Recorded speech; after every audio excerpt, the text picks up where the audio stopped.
Imagine this. You wake up tomorrow, you roll over, grab your phone, tap on your favorite app, and nothing. Just that little spinning wheel. Huh. So you try another one. Same deal. No connection. You try rebooting your router, you flick your phone to mobile data, still nothing. And then you realize it's not just you, it's everyone. The entire global internet has just gone. So what would actually happen? Let's dive in. First, to really wrap your head around the impact, you have to understand the scale we're talking about. By the end of 2023, there were 5.3 billion people online. I mean, that is more than 2/3 of the entire human race. We have, without a doubt, built our modern world on top of this digital foundation. So here's the billion-dollar question, right? Could it actually happen? Could one single event, a massive solar flare, a catastrophic cyber attack, you name it, could it really unplug the whole world? It's a terrifying thought for sure, but to figure out if it could happen, we need to look at how the internet is actually built. So what are we dealing with here? Is the internet this fragile house of cards just waiting for a strong gust of wind to knock the whole thing over? Or is it something way more resilient? Well, as we're about to see, the answer is baked right into its original design, a design that was literally built for survival. And this gets right to the core of it. The internet isn't one thing in one place. There's no giant off switch hidden in some secret bunker. It was actually created from the get-go as a distributed, decentralized network designed specifically to take a hit and keep on ticking. Think about it like this. A centralized network has a fatal flaw. You take out the center hub and the whole system is toast. But the internet? It's a decentralized web. It's this sprawling, messy, redundant spider web of over 1 million kilometers of undersea cables, countless land fibers, and a whole bunch of satellites. If you cut one path, the data just says, okay, fine, and finds another way to get where it's going. A total worldwide outage is, for all practical purposes, pretty much impossible. So if it's that unlikely, why are we even doing this? Well, we're going to treat this as a critical thought experiment. By imagining the impossible, we can get a crystal clear picture of just how deeply this network is woven into every single part of our lives. This isn't about predicting the future. It's about running a diagnostic on the nervous system of our civilization. Okay, let's start the clock. The internet goes down now. The first 24 hours aren't going to be about explosions and chaos. Not yet. It would start with something much quieter, and maybe even weirder. Just mass confusion. The first place you'd really feel it? Probably the coffee shop. Your credit card? Dead. Apple Pay? Nope. Suddenly, the paper and coins in your pocket are the only things with any real value. Every communication app, WhatsApp, Slack, you name it, goes silent. Remote work is instantly over. And yeah, you can still dial 911, but the dispatchers can't pull up digital maps or access critical data, slowing everything down. And the ATMs? They'd be swarmed and emptied out in hours. Now, as we push past that first day, the problem escalates. It goes from a personal inconvenience to a full-blown economic catastrophe.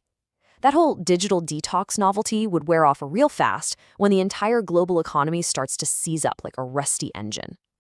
This timeline really shows you how fast the dominoes fall. Within the first hour, we lose communication.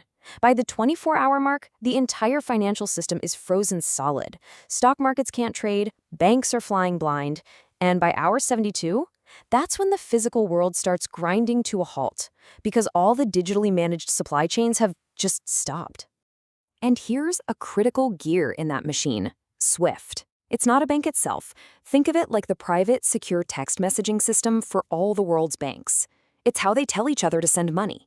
When you hear about sanctions on a country, cutting them off from SWIFT is the financial nuclear option. Without it, the flow of money between countries just ends. Global trade stops, period. And to put this into perspective, the digital economy isn't some tiny little sector anymore. In a country like the United States, we're talking about a full 1/3 of the entire GDP. An internet outage isn't just taking down tech companies. It's switching off 1/3 of the country's entire economic engine. So what does that look like in cold, hard cash? The numbers are just mind-boggling. It's estimated that for every single day the internet is down, the U.S. economy alone would lose around $11 billion. It's a number so big it's hard to even comprehend, and it shows just how fast a digital problem becomes a very, very expensive real-world crisis. So the financial collapse is devastating, but the next stage is truly terrifying. This is when the digital blackout starts to cause a physical one, hitting the very infrastructure that keeps us all alive. The key idea here is what's called a cascading failure. It's a domino effect. One system falls and it knocks over the next and the next. First, the transport grid seizes up. That in turn cripples utilities, which need transport for parts and people. And all of that puts an impossible strain on a healthcare system that has suddenly been thrown back into the dark ages. Let's get specific. All those networked traffic lights, they fail, all at once. Instant citywide gridlock. Air travel is completely grounded, not just because of navigation, but because ticketing, luggage, all of it is run online. Power grids and water treatment plants become incredibly fragile without remote management. And in hospitals, doctors lose access to everything: digital patient records, x-rays, lab results, making safe and effective treatment almost impossible. So, after days, maybe a week of this mounting chaos, what happens next? Well, our thought experiment is about to end, but this is where the real lesson begins. Just as suddenly as it vanished, it's back. Your phone would just go absolutely berserk. A week's worth of notifications, missed calls, breaking news alerts, all flooding in at once. The digital world slowly flickers back to life, and the true scale of the damage starts to become terrifyingly clear. And that's the ultimate takeaway. That's the whole point. We'd finally be forced to see the internet for what it is. We don't treat water and electricity like optional luxuries, right? We know they're essential utilities. This crisis would make us realize the internet belongs in that exact same category. It's not just for fun anymore. It's the fundamental backbone of our world. So all of this leaves us with one final, really important question. If this system is our global life support, if it underpins our money, our food, our health, our infrastructure, what's our backup plan? What's plan B? Because simply acknowledging how much we depend on it is the first step. The next one is building a future that's ready for the day it breaks.